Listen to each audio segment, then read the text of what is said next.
Hello there. Welcome back to the Sky Guys podcast. We are continuing our journey to the best Star Wars TV episode bracket. We're on our third region today. We're going to cover the Jon Favreau region. I'm one of your hosts, Mike Phillips. With me, as always, man, his voice here narration every single week. Pete Consadori is here. Pete, welcome. How are you? I'm doing fantastic. Excited about this region. Excited to talk about it like we have for the other regions. Yeah, can't say excited more, I guess. If you cannot. And also here with us today, the man in charge of planning the heist on Aldani, Nick Fraietta, is here. Nick, how are you? Doing great. Very excited for the Jon Favreau region. I, for one, have not looked at who we are ranking today outside of our little preview from last week, but I forgot. So I don't know who's matching up today. I'm very excited to find out on the spot. Yep, absolutely here. And Pete, people want to subscribe to us on the Sky Guys. They do so Apple Podcasts, Google Play, TuneIn, Spotify, Amazon, all your suspects. Simply search for the Sky Guys for your podcast platform and fun episodes there and work our way through the bracket. But we do have some fun stuff coming up after the bracket's done, including Visions Volume 3 is coming soon. So make sure you're subscribed. You want to hear us break down the latest chapters of Star Wars Visions. Visions Volume 3. We got Lego Star Wars in there at some point, right, Mike? So we got a lot of stuff coming up. That one is in the can. That will be coming to you in December. We do have that one recorded for you already. Still coming up though. If you're not subscribed, you're not gonna be able to get it. They will not. And Nick, people follow social media, are going to do that. You can follow at Sky Guys Podcast, and that's all over social media, or you can email the pod at skyguyspod@gmail.com. Yep. You can also make sure you're following along on Instagram. You're voting the polls for the people's bracket here. So you guys are doing a great job with the voting turnout here. So definitely make sure you want to weigh in with the votes of the people's bracket. Do that. And if you want to fill out a completed bracket, send it in to us either on social media or on the skyguyspod@gmail.com. We'll go over some of our favorites in the final four episodes. So definitely want to get those in if you want to play along. Get them in. Now's your chance. Now's your chance here. We're going to be 2 weeks from today. Basically, we'll have these final four brackets going up here. So get those in as soon as possible. You want to be included in this. So also go to our social media comment of the week. This is from TikTok here. This is our discussion about Han Solo essentially being in Clone Wars. This is from Marky Mark 2.0 saying about the young Han Solo in Clone Wars. It says, looking back on it, Chewbacca feels forced in episode 3. I think that Han would have taken away from how special it is to see him in episode 4. So Marky Mark's a no, Pete, on Han Solo and Clone Wars. Though he does not reference the even more forced appearance of Chewbacca in Clone Wars. Yeah, I still think it'd be cool, but I can understand where they're coming from. Yeah, yeah, Nick. I feel like the Han Solo in Clone Wars really does not fit whatsoever. So I understand why they didn't do it. I mean, the one time we got Chewie felt very forced. Wait, what? He just happened to be here while we're jingle keysing our way through this bounty Yeah. hunting escape. Chewie was, I felt, very forced in Clone Wars. Not, I don't think as much in Revenge of the Sith. It was forced that it was Chewie. But Yep. like the Wookiees I don't think the Wookiees were forced whatsoever. Like we had gotten nothing really on the Wookiee up to that point. So I didn't have a problem with that. But the fact that it was actually Chewie who helped Yoda was kind of like, okay, come on. Yeah, it's the small town Manhattan phenomenon where you watch any TV show based in New York, you happen to run into somebody down the street every time you step out of your apartment building. Right. All right, so let's get to our Star Wars news and Nick, definitely some interesting stuff popped up this week. Yeah, a slate of new Star Wars books and comics were announced at New York Comic Con. Gonna go over a few of them pretty quick. It's Star Wars Legacy, a novel releasing July of next year, which is set between the events of Episode 8 and 9, where Rey and Leia go on a quest to repair her lightsaber and rekindle the legacy of the Jedi. That's cool. Sounds cool. Next is Jar Jar Binks is a one-shot comic written by Ahmad Best, actually, and Mark Guggenheim, Yep.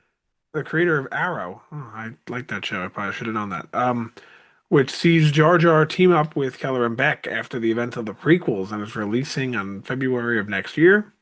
Yeah, Pete, this is fun. This is our first real look at Jar Jar and anything in a while, and having him and team up Keller and Beck and having Ahmed Best be part of the writing team on it seems like a very fun idea. I agree. I definitely try to pick that up.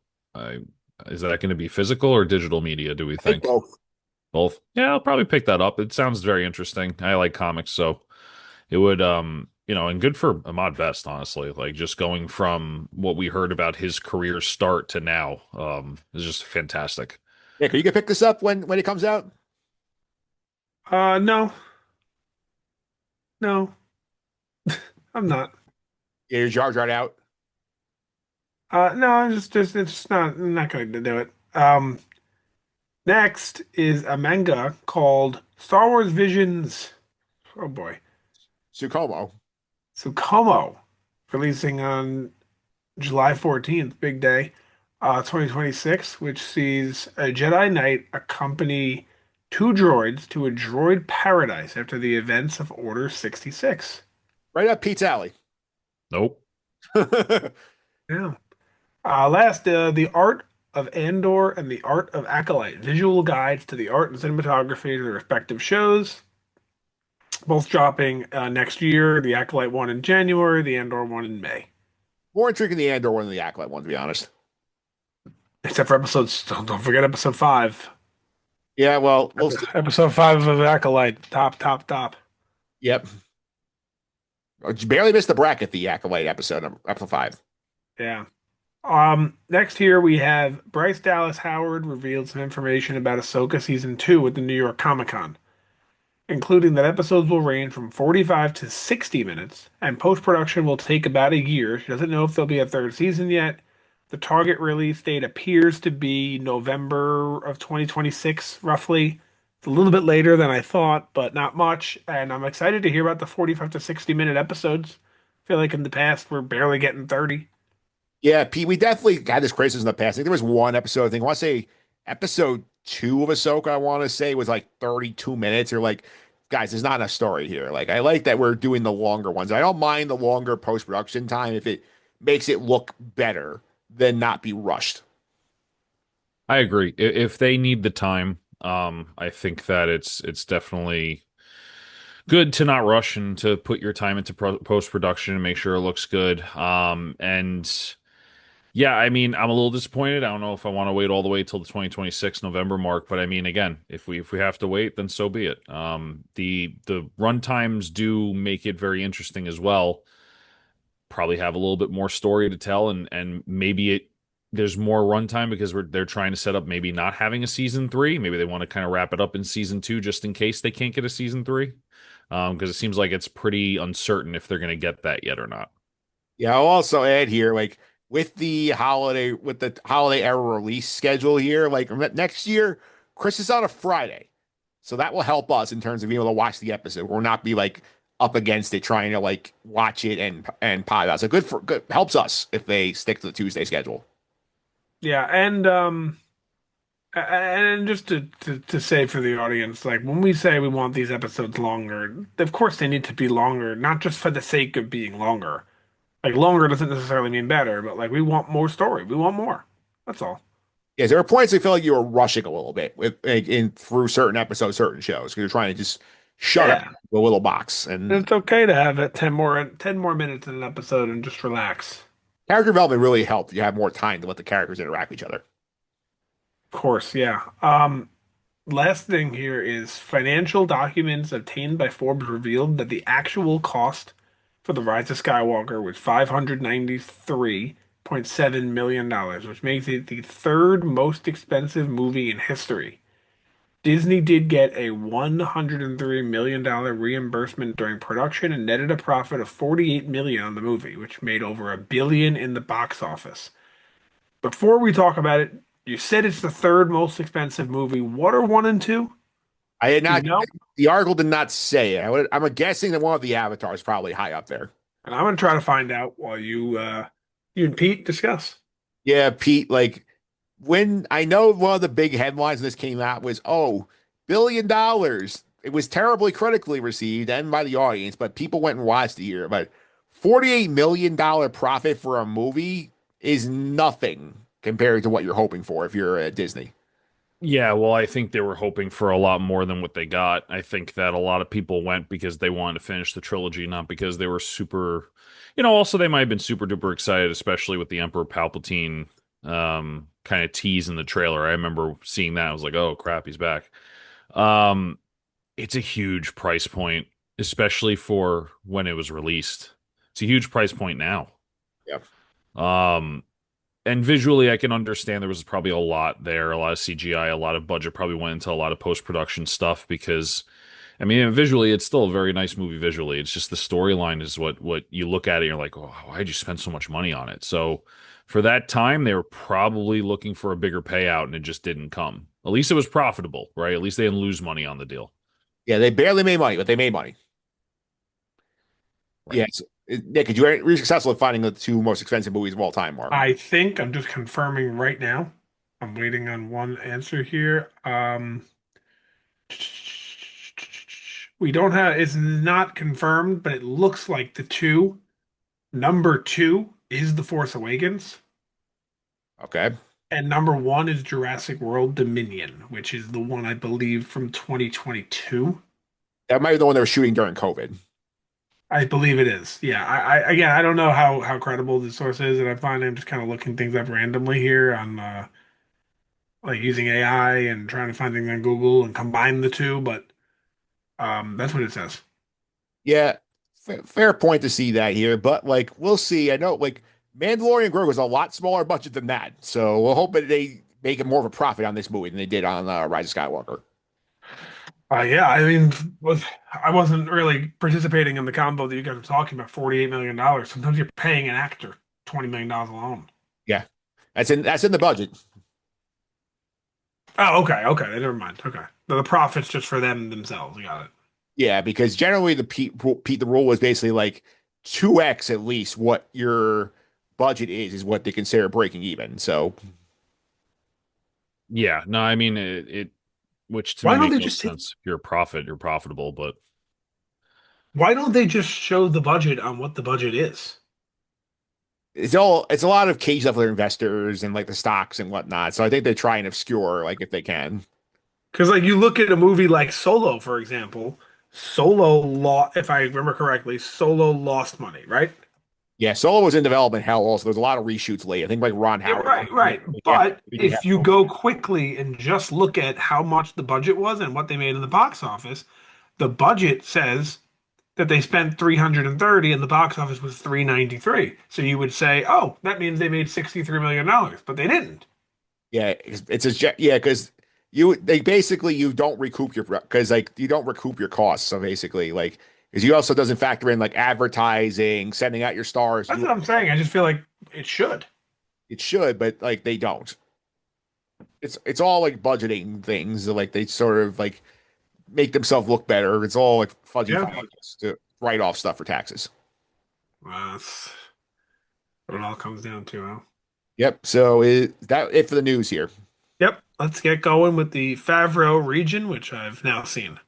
All right, so let's go ahead and look at the Favreau region, which is what we're talking about today here. So our next four episodes here are for our top seeds Andor season one, episode six, which is the Eye, which is the end of the Aldani heist arc, up against the winner of its play-in matchup here, Maul's Mandalore arc from Clone Wars season five. So some good stuff there. And two and three, or two episodes we recently rewatched on the podcast, and we went through revisited Mando season one, chapter one of the Mandalorian, and yes, that is the actual title of the episode, against Chapter 4, Sanctuary. So those are the episodes we'll be discussing today. So, Nick, would you like to start at the top with yet another top seed from the Andor show? Yeah, let's do it.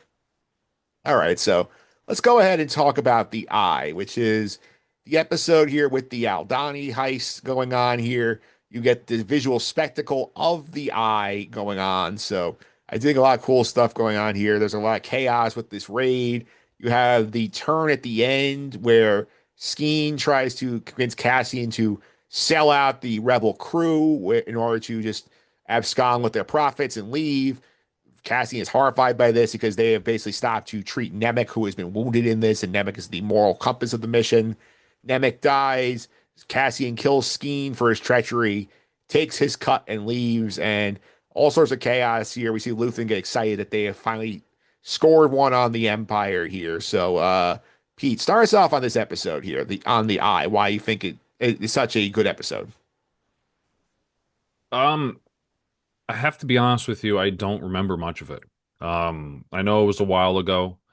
Um, I like the action. I think the storyline, like you had said about, um, Skeen, getting killed and stuff like that. I think that all made sense, and I think it added some interest to it. But like, I don't really remember much of it, and I just feel like it's like not the Andor episode I think of when I think of season one. I think of, you know, No Way Out, so or A Way Out, whatever it's called. Oh, way out. Yeah. So I just think I don't know. To me, it just falls short because of that. I mean, good action. It's Andor. It's a great show, but I couldn't tell you exactly what happened if you asked me before you said your synopsis. Let me remind the audience here as well, like in terms of like we rave about Andor's production quality here. This is the episode that gave us this visual of the eye, which is of the interstellar storm, basically to that the locals on Aldhani are coming to see, and the Empire has to sort of tolerate their ritual. So like this is cool stuff, and like we did a great visual effects down the stretch of the episode, Nick, where like Cassian is flying away trying to escape like TIE fighters, like trying to navigate the eye. It's a beautiful visual. This is one of the coolest visuals that I mean we've ever seen. Yeah. But Yeah. um, I kind of with Pete. I don't remember much of this episode outside of there being the of course the manifesto and Nemec and the heist itself, and I remember the ending very well. But the episode does not jump to me as a number one seed. So you think the committee overseed this? I do. All right, so that's one episode here. Now we'll go back to the Maul's Mandalore arc, which is the play-in winner from this region here. So we talked about this when we did the first episode, Nick, about why this episode, I think this group of episodes, and for the audience knows, we gave the bracketologists permission to group some of the animated stuff together into arcs because it's hard to do a 22-minute anime episode against like a 45 to 50-minute live action where they can tell the whole story from start to finish. So you want to reset why we feel like this one earned its place in the bracket. 'Cause I think this is the best episode, the best arc in animated Star Wars, outside of the finale of this show. Yeah. I think is the best arc, but it is like so cool. You're getting Maul taking over all of these criminal syndicates, bringing them together, forming a union, and just like kind of mafioso if you think about it, but in Star Wars in a way, and it's just using his anger and his brother Savage to do all of this, and basically taking over the entire criminal underworld of Star Wars in a matter of I don't know how long it is in show, maybe a week, but in our screen, it's within a half an hour. Yeah. And it's so cool to see. And the dark saber involved as well. And it's just absolutely incredible. And if I were to recommend someone that they're gonna watch some animated Star Wars, I would throw this in there. I would throw the finale of this show in there. I'd throw, a couple episodes of Rebels in there, maybe a few others from Clone Wars I'm forgetting, but this is in the top three of what I'm recommending in terms of animation. Yeah, P, I think this is great summation Nick made here. Also, some notes here. The political intrigue here of Maul basically staging a coup and taking over this planet is pretty cool with Death Watch. Him basically beheading Pre Vizsla to claim the Darksaber and claim the throne of Mandalore is fantastic here. Obi-Wan getting involved and basically getting his ass kicked by Maul, having to watch Sabine die in front of him is dramatic as well. And I forgot about this until I just double checked it on Wikipedia that this arc ends with Palpatine coming in saying, "Oh shit, Maul's a threat to my power. I got to deal with him." Taking on both him and Savage in a duel, wiping the floor with them, killing Savage and taking Maul prisoner. So like crazy stuff. Crazy arc. I mean, this to me is like one of the top arcs of Clone Wars. Like Nick was saying, if I'm recommending it, I'm recommending this arc in the finale. I mean, there's not much more to say other than just wow, what a great arc and something that I would rewatch over and over and over again for sure. All right, so are we ready to vote on this? Yeah, I'll kick us off. Are you familiar with a school called Fairleigh Dickinson, Mike? Yes. Do you know what they did? They beat a one seed. And I believe that we have an upset alert here. You're going with I'm voting Maul's Mandalore arc past the eye. Peter. Where are you going with this? I'm the same way. Upset alert for sure.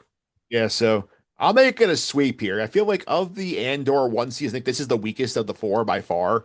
And I think like we talked about this, if you got this made in like live action, like you could do like Andor-esque, like kind of dark plotting, great writing, crazy chaos, like with with the acting. Like there's a lot of cool stuff in here. And I think like as cool as the Aldani heist was, the visuals were, I think the overall weight of the storyline here is better. Yeah, there's the manifesto, and that's fantastic. Don't get me wrong. The death of Nemec is a big part of his episode, I do feel like, but there's a tough spot to see like some of these like not get in. If you watched Clone Wars before in its entirety, you know how rough some of it gets with droid episodes and whatnot. He had a bad droid arc right before this in Clone Wars season. When you watch these episodes though, it's just like instant is, oh shit, this is good. Yeah, you're like hooked in. You want to like if you're watching it in the on Disney Plus, you're basically clicking next episode, next episode, next episode till you're through it. Yeah, absolutely. All right, so the audience was on board with us here. This was a landslide. 81% of the audience put this through. Yeah, the committee they just didn't properly seed this one. This was a team that the Andor season one, episode six, they won a weak conference and they fooled the committee. Yeah, they got a bad draw here also. Yeah, and they did. They did. I'm not gonna sit here and tell you that The Eye is not a good episode of television. It's a great episode. The But manifesto has the whole death of Nemec, the heist itself. There's a lot to be said about that. It's fantastic, but it had a bad draw. It going up against a team here that was red hot. yeah, and this is one that's very, very difficult to beat. Oh yeah. All right, so let's go to the other side here. We'll go to two episodes we recently watched, rewatched. We have fresh context for these: Mando Chapter One and Mando Chapter Four. So, Nick, start us out on on the Mandalorian premiere. Why it belongs in here. I mean, this is the first time we're getting Star Wars on television outside of the holiday special, of course. Live action television. And live action is what I mean to say. Outside of course, the holiday special. Um, I remember watching it and saying to myself, wow, this is it. We're finally getting a Star Wars weekly show. I remember saying that on the day it came out, watching it and being like, this is crazy. And there was so much mystery behind it too, where we're like, who is this guy? What's he doing? We didn't know anything of the story. We just knew it was about a Mandalorian. I don't remember putting myself back to 2019, how much we knew about the show before it started. I don't think we knew that much. I think we just knew it took place 5 or so years after Return of the Jedi, and we don't really know much else about it except there's a Mandalorian guy who's our main character. So much mystery in this episode, and a great opening scene, just showing right away that what the tone of this show is going to be. With we learned his name later, of course, but Din Djarin just being a badass, and it left me wanting more and intrigued and saying, but here's the only thing. When it first came, I didn't know what it was going to spawn. I thought it was just going to be a show called The Mandalorian and it was going to be over and we'd just say, yeah, it was cool. I didn't realize what it was going to become, which was these 3 seasons, 2 spin-offs, 3 spin-offs, really, technically, if you count Skeleton Crew, and then a movie. Yeah. So it ended up being a lot more than I thought it would be, but really just a good way to kick us off into the Star Wars television universe. Yeah, and Pete, I'll also add here too. It does a great job when you know nothing going in, setting up the character, like the world he lives in, the work he's doing, like some of his motivations, and it gives you the bombshell twist at the end where like you find out that he's hunting for Baby Yoda, and this draws you in for the like at least the rest of season one. If you're that's like, oh, I had to see how this goes. Great setup for a show. Yeah, I think it was perfect. Not, I mean, like you mentioned, not knowing anything. It's brand new live action Star Wars TV show. It's never really happened before, except for holiday specials in the past. So, I, I mean, I think that it got lucky having a captive audience, if you will. Like a lot of Star Wars fans kind of wanted this, and this was very, very new. And I think it thrived from that, and I think it delivered in episode one for sure. All right, so let's go to the other one here, which is Sanctuary, which is chapter four. We talk about this one here. This is where right after sort of the premiere arc ends. Like Mando's going on the run with Grogu. He tries to settle in on this little like farming planet. Gets meets Cara Dune, drawn into a dispute between the farmers and some pirates. They have a cool scene where they take down the pirates and a Imperial hijacked Imperial Walker at night. A lot of stuff going on here. I will say though, Pete, not sure why this made the field. I was gonna say, no disrespect to the people who set up this bracket because they're phenomenal people, but this doesn't scream to me best television story, like best television episode in Star Wars. Now, when it comes to other episodes that they had to go through, I can understand it making the cut maybe out of the whole bracket and you have to put it somewhere. But it's it's a good episode. It has some action, but like best Star Wars TV, it's not it. Yeah, Nick, you want to weigh in here because, like, I will say, play devil's advocate here. There is great character work in this episode. You do get more like world building of Mando, and you get to see some more intrigue in terms of Gina Carano's character, Cara Dune. You get the cool action. You get the sort of realization that Mando's like, oh, like I have to actually care for this child. I can't just drop it off somewhere and be go on my merry way. Like, there's stuff here. I just don't know if it stands up to some of the other stuff we've talked about so far. Yeah, this is a good episode. I definitely like it. This is one of the more memorable ones of season one. Yeah. Definitely in the top half of the memorable episodes in season one for all the reasons you said. It also created the famous meme of Grogu holding the cup. Yes. Forget that's big in ranking our episodes. How many memes were created? Yeah. Grogu. Um, That is a iconic meme. yeah, that was like one of the first ones from the show, and um, like you said, to amplify it, the realization that he needs to care for something is the big takeaway in this episode, I think. Yeah. And a fine episode, but I'll start the voting off. I'm not going with it. Yeah, I'm not going with it either. I'm going with the premiere of Mandalorian. Pete, is it a sweep for you? It is. All right. The audience is with us as well. You're an even bigger margin here. 86% of the audience voted this Mandalorian chapter one through. Yeah, I'm not surprised, honestly. I just feel like chapter four is a good episode, but chapter one's a better episode. I think we're all in agreement, and there's this like obviously we all are, the audience all is. I feel like the world is. I Even our committee was technically. They ranked it above it. Yeah, I will also say I do think in terms of like episodes here, I think there are other Mandalorian episodes I personally would have put in the bracket if I was making it.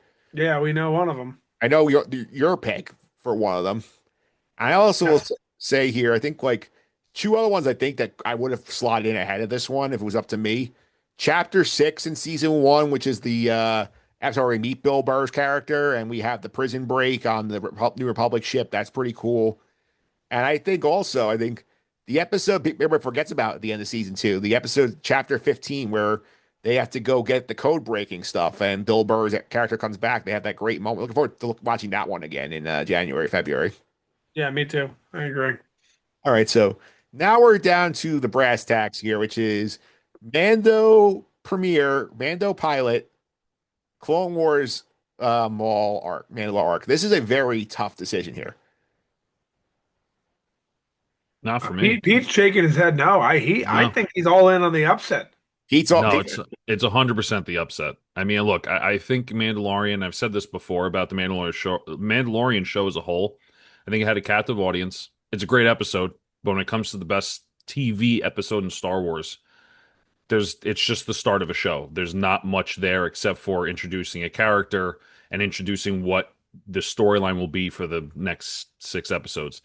The Mandalore arc has everything. Just has everything, and it's great. And if this was live action, it would be up there in Andor conversations of being the best TV show. If you did a Mandalore Maul TV show or something like that in live action, so I'm going upset for sure. Yeah, so Pete's going all the way with this one here. I'll make it interesting. I will give Mandalorian Chapter 1 a vote because I feel like obviously Clone Wars, you have 5 seasons worth of stuff to draw from. You have a lot of stuff that audiences built in. You have the Maul backstory.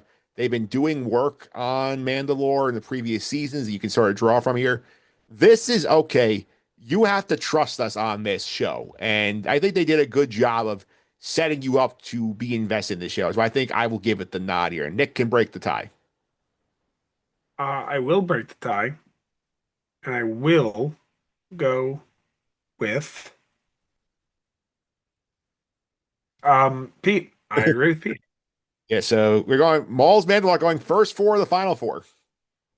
Yeah, I think that it's the better episode. Is well, I know it's a whole arc, but it's the better arc. I believe it's, as I mentioned, a top three, probably top two arc in all of animation. Yeah.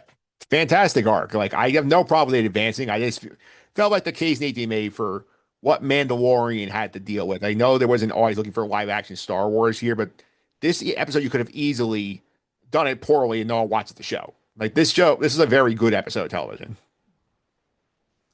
Oh yeah, I'm with you. All right, so that's it for this week. The audience was with you guys here. 69% voted the Clone Wars Maul Mandalore arc through. How much? 69%. All right. Look at that. Yeah, so we were all simpatico with the audience this week. That's great. And I don't think that will last forever. So All I'm right. glad that we did it now. Next week, we're going to the Tony Gilroy region, the final region, to see who's our last entry into the final four here. Probably, I think, the most difficult matchup we've had to deal with in the entire bracket is right here.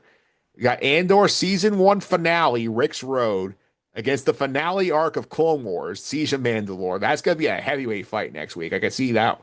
And I'll tell you from early voting from the people's bracket, that poll has gone up today on the audience poll.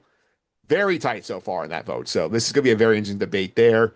The other matchup here, Andor season 2, episode 3, Harvest, is the finale of the first arc of the season against Clone Wars' season 4 Umbara arc, where we have the clones have to deal with Pong Krell trying to basically have them do dark things, and them sort of realizing we can't always stick with our master, and we have to advocate for ourselves a bit. So very interesting region to break down next week, Pete.